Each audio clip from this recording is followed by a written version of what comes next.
Hello बच्चों, आज हमारा टॉपिक है रिप्रोडक्शन। आज हम सीखेंगे कि what is reproduction. Reproduction is a process by which living organism produce new individuals of their own kind and maintain their existence after generation. Reproduction क्यों जरूरत पड़ती है, क्यों होता है रिप्रोडक्शन? लिविंग ऑर्गेनिज्म को अपनी जनरेशन को, अस्तित्व को बचाने के लिए लिविंग ऑर्गेनिज्म रिप्रोडक्शन करता है। तो बच्चों, ये तो हमने समझा व्हाट इज रिप्रोडक्शन। अब हम समझते हैं मोड ऑफ रिप्रोडक्शन। रिप्रोडक्शन के कितने प्रकार होते हैं? बेसिकली रिप्रोडक्शन दो तरह का होता है, असेक्सुअल रिप्रोडक्शन और सेक्सुअल रिप्रोडक्शन। असेक्सुअल रिप्रोडक्शन में बच्चों वन पेरेंट इन्वॉल्व होता है और सेक्सुअल रिप्रोडक्शन में टू पेरेंट इन्वॉल्व होते हैं। असेक्सुअल रिप्रोडक्शन में बच्चों जो प्रोजेनी होती है वो कैसी होती है? आइडेंटिकल होती है। और ये असेक्सुअल रिप्रोडक्शन जो होता है इन यूनिसेलुलर ऑर्गेनिज्म में होता है, यानी प्रोकैरियोट सेल्स में होता है। इसके एग्जांपल बैक्टीरिया और many types of bacteria and yeast. और बच्चों, बात अगर आती है सेक्सुअल रिप्रोडक्शन की, तो इनकी जो प्रोजेनी होती है नॉट आइडेंटिकल, और इनके एग्जांपल क्या होते हैं? फ्लावरिंग प्लांट हो गया, ह्यूमन बीइंग हो गया, डॉग हो गया, फिश हो गया, एसेट्रा। बट जो सेक्सुअल रिप्रोडक्शन में इनकी प्रोजेनी आइडेंटिकल इसलिए नहीं होती है क्योंकि इनके मेल और फीमेल के डीएनए जो होते हैं ना, क्या होते हैं? 50% मेल का 50% मेल का 50% फीमेल का डीएनए मिक्स होता है बच्चों। तो इसलिए उनके डीएनए मिक्स डीएनए होता है, इसलिए उनकी प्रोजेनी आइडेंटिकल नहीं होती, यानी हूबहू पेरेंट जैसी नहीं होती है। जबकि असेक्सुअल में प्रोजेनी कैसी होती है? बिल्कुल आइडेंटिकल होती है। नाउ बच्चों, हम समझेंगे असेक्सुअल रिप्रोडक्शन के कितने टाइप्स होते हैं। बच्चों, असेक्सुअल रिप्रोडक्शन जो होता है कई तरह का होता है। फिजन भी दो तरह का होता है। बाइनरी फिजन, एग्जांपल इसका यूग्मिला है। यूग्मिला के बाद में दूसरा एग्जांपल है मल्टीपल फिजन, इसका एग्जांपल प्लाज्मोडियम है। और दूसरा टाइप है असेक्सुअल रिप्रोडक्शन का बडिंग, जिसका एग्जांपल हाइड्रा और यीस्ट है। और इसका नेक्स्ट टाइप है स्पोर फॉर्मेशन, और नेक्स्ट टाइप है प्रिगमेंटेशन, और नेक्स्ट टाइप है रीजनरेशन, एंड नेक्स्ट टाइप है वेजिटेटिव असेक्सुअल रिप्रोडक्शन। वेजिटेटिव और जो रिप्रोडक्शन होता है बच्चों, वो भी दो तरह से होता है, नेचुरल और आर्टिफिशियल। अब हम सबसे पहले जानेंगे बच्चों व्हाट इज फिजन एंड किस तरह से ये इसमें होता है। बच्चों, जैसा कि हमने पिछली वाली स्लाइड में देखा था कि फिजन जो होता है दो तरह से होता है, बाइनरी और मल्टीपल। बाइनरी का एग्जाम्पल बच्चों यूग्मिना है। बाइनरी में क्या होता है? One cell split into two equal parts, यानी कि जो एक सेल होती है वो बिल्कुल सेम टू सेम दो इक्वल पार्ट में होती है। जैसा कि एग्जाम्पल यूग्मिना आप लोग देख पा रहे होंगे, यूग्मिना को फिगर ड्रॉ किया हुआ है। यूग्मिना का ये फ्लेजला है, ये उसका न्यूक्लियस है, और ये क्या है? कॉन्ट्रैक्टाइल वैक्यूल है। बच्चों, आगे चलते जब इसमें इसके न्यूक्लियस में डिवीजन शुरू होता है, स्टार्ट होता है, तो इसका आप लोग देख पा रहे होंगे एक न्यूक्लियस से दो न्यूक्लियस बनना स्टार्ट हो गया है, और कॉन्ट्रैक्टाइल जो वैक्यूल है वो डिसअपीयर हो गई है। और उसके साथ साथ बच्चों देख पा रहे होंगे ओल्ड फ्लेजला के साथ एक न्यू फ्लेजला भी आया है। आगे आप देख पा रहे होंगे कि पूरा होल स्ट्रक्चर में एक ग्रेव आ गया है, यानी one cell two equal cell में डिवाइड हो रही है। और आगे चल के आप फर्दर देख रहे होंगे कि ये जो दो ग्रेव आए ये सेपरेट हो जाते हैं और आगे चल के दो डॉटर सेल्स में कन्वर्ट हो जाता है। बच्चों, जैसा कि हमने बताया था बाइनरी फिजन में जो है ना, एक सेल दो इक्वल पार्ट में टूटती है या बनती है, तो आप देख पा रहे हो एक सेल से दो इक्वल डॉटर सेल्स हमें प्राप्त हुई। नेक्स्ट बच्चों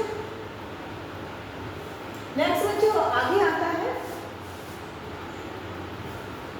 मल्टीपल फिजन। मल्टीपल फिजन का एग्जांपल है बच्चों प्लाज्मोडियम। बेसिकली होता क्या है बच्चों? प्लाज्मोडियम हम सभी जानते हैं, मलेरिया जो होता है प्लाज्मोडियम के कारण ही होता है। प्लाज्मोडियम प्रोटोजोन है बच्चों। ये है प्लाज्मोडियम का पिक्चर।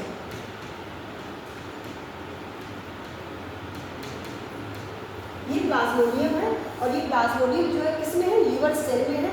बेसिकली बच्चों होता क्या है? प्लाज्मोडियम जब किसी और सेल में एंटर कर जाता है तो वहाँ पे होती है डब्ल्यूबीसी सेल क्या करती है? जो फॉरेन एलिमेंट होते हैं उनको किल कर देती है। तो डब्ल्यूबीसी से बचने के लिए ये अपने, चूंकि इसके अभी जो एटमॉस्फेयर इसका कैसा अनफेवरेबल है, तो डब्ल्यूबीसी इसको किल ना करके अपने आप को बचाने के लिए ये एक मोटी सी अपने आप पे कवर कर लेता है, जिसको बोलते हैं सिस्ट।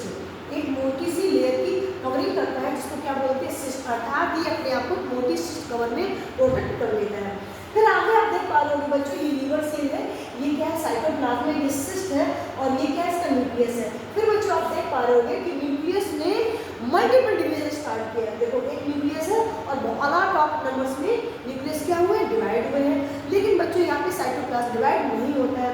बच्चों होता क्या है कि जब ये बहुत सारे न्यूक्लियस में ब्रेक हो जाता है, डिवाइड हो जाता है न्यूक्लियस, एक न्यूक्लियस, तब इसकी सिस्ट में पड़ता है लोड। आप देख पा रहे हो ये क्या है, सिस्ट है। तब इसकी सिस्ट में पड़ता है लोड, और लोड पड़ने की वजह से सिस्ट इसकी फट जाती है, और ये जो बहुत सारे न्यूक्लियाई बोलो या डॉटर सेल्स बोलो, ये क्या है, बहुत सारे न्यूक्लियाई हैं या डॉटर सेल्स हैं, ठीक है। ये निकल इस सिस्ट से निकल जाते हैं, और हर एक न्यूक्लियाई या डॉटर सेल्स आगे चल के प्लाज्मोडियम बनता है और एक नई होस्ट को तैयार करने, इन्फेक्टेड करने के लिए रेडी हो जाता है। नेक्स्ट बच्चों आप देख पाओगे, नेक्स्ट एग्जांपल है बच्चों बडिंग का। बडिंग का एग्जांपल होता है हाइड्रा। सो सिंपल, बडिंग से पता नहीं बच्चे क्यों घबराते हैं। सो सिंपल, बडिंग में क्या है, एक हाइड्रा होता है, ठीक है। इसके दो एग्जांपल होते हैं बच्चों, एक हाइड्रा और एक ईस्ट।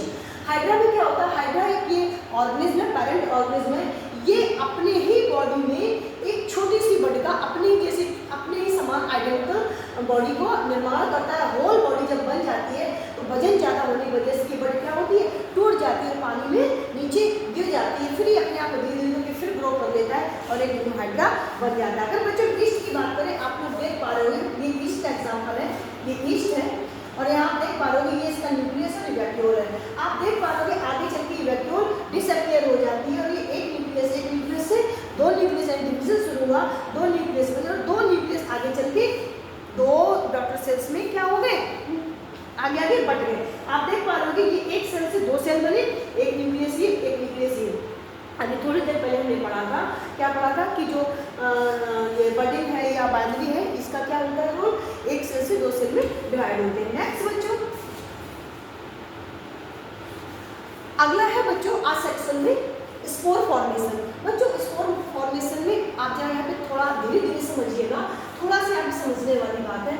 ये है राइजोपस का एग्जाम्पल। किसका है बच्चों, राइजोपस का। राइजोपस एक फंगस होती है, यानी फंगी होती है, फंजाई होती है।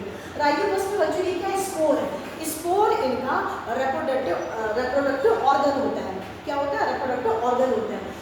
स्पोर किसमें होती है बच्चों, स्पोरेंजियम में। आप देख पा रहे हो ग्रीन कलर का ये क्या है, स्पोरेंजियम है, और ये क्या है, इसका न्यूक्लियस है। ये क्या न्यूक्लियस है। स्पोर इसका रिप्रोडक्टिव ऑर्गन है। स्पोर बच्चों मल्टीपल डिवीजन करते हैं, और मल्टीपल डिवीजन करने के बाद ये क्या करते हैं, अपने आप को इससे सेपरेट कर लेते हैं, और इससे हर एक स्पोर से एक नए राइजोस्पोर का जन्म होता है। इसका कोई ज़्यादा खास रोल नहीं है, लेकिन यहाँ पे बच्चे कंफ्यूज हो जाते हैं।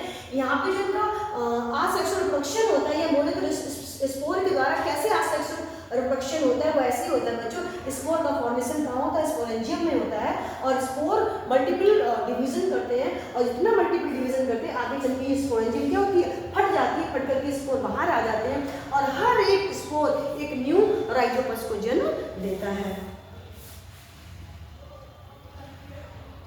बच्चों नेक्स्ट इसका एग्जांपल है फ्रेगमेंटेशन। फ्रेगमेंटेशन में आपको एग्जांपल पहले भी बताया था, अभी भी बता रही हूं। एग्जांपल इसका स्पाइरोगायरा होता है। बच्चों ये भी बहुत सिंपल होता है। ये स्पाइरोगायरा की स्ट्रक्चर है, ये स्ट्रक्चर ऑफ स्पाइरोगायरा है। स्पाइरोगायरा आप लोग देख पाते हैं, न्यूक्लियस है, ये एक न्यूक्लियस बहुत सारे न्यूक्लियस में डिवाइड हो गया, ठीक है, और ये जो डिवाइड होकर के इसने होल स्पाइरोगायरा को जन्म दे दिया। ये फिर अपने आप में डिवाइड हो जाएगा, ये आगे चल के फिर अपने आप में डिवाइड हो जाएगा। इस तरीके से फ्रेगमेंटेशन स्पाइरोगायरा के थ्रू होता है। नेक्स्ट बच्चों इसका लास्ट बचता है वेजिटेटिव। ये पार्ट कर देंगे अपने नेक्स्ट वीडियो में। बच्चों अगर आपको ये वीडियो अच्छा लगा हो, मेरे द्वारा दिया गया कंटेंट अच्छा लगा हो, बच्चों आप कुछ सीखे हो, लर्न किया हो, तो मेरी वीडियो को लाइक करिएगा और मेरे चैनल को सब्सक्राइब करिएगा। Thank you for watching. Thank you.